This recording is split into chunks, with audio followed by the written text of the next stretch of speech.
தாய்லாந்தில் மலேசியாவைச் சேர்ந்த ஒரு நபர் அரசு அதிகாரி போல் நடித்து ஒரு மூதாட்டியிடம் இருந்து 3.3 மில்லியன் பாட், அதாவது மலேசிய மதிப்பில் சுமார் 426,000 ரிங்கிட் பணத்தை மோசடி செய்த வழக்கில் கைது செய்யப்பட்டுள்ளார். சபா மாநிலத்தைச் சேர்ந்த 26 வயதான தான் என்று அறியப்படும் அந்த நபர் போலி ஆவணங்கள், வீடியோ அழைப்புகள் மூலம் அந்த 70 வயது மூதாட்டியை நம்ப வைத்து அவரின் வங்கிக் கணக்குக்கு சட்டவிரோத பண பரிமாற்றத்தில் சிக்கியுள்ளதாக மிரட்டியுள்ளார்.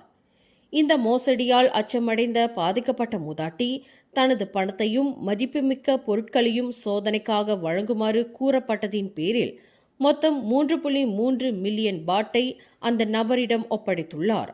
வாக்குறுதி அளித்தபடி பணம் திரும்ப கிடைக்காததால் தான் ஏமாற்றப்பட்டதை உணர்ந்த மூதாட்டி அளித்த புகாரின் பேரில் தான் கைது செய்யப்பட்ட நிலையில் இந்த மோசடி கும்பலின் மற்ற உறுப்பினர்களை தேடும் பணி தீவிரப்படுத்தப்பட்டுள்ளது. மேலும் செய்திகளை தெரிந்து கொள்ள கீழே இருக்கும் பெல் பட்டனை அழுத்துங்கள். உங்கள் மகிழ்ச்சியை வெளிப்படுத்த லைக் மற்றும் ஷேர் செய்யுங்கள். தொடர்ந்து திசைகளோடு இணைந்திருக்க சப்ஸ்கிரைப் செய்யுங்கள்.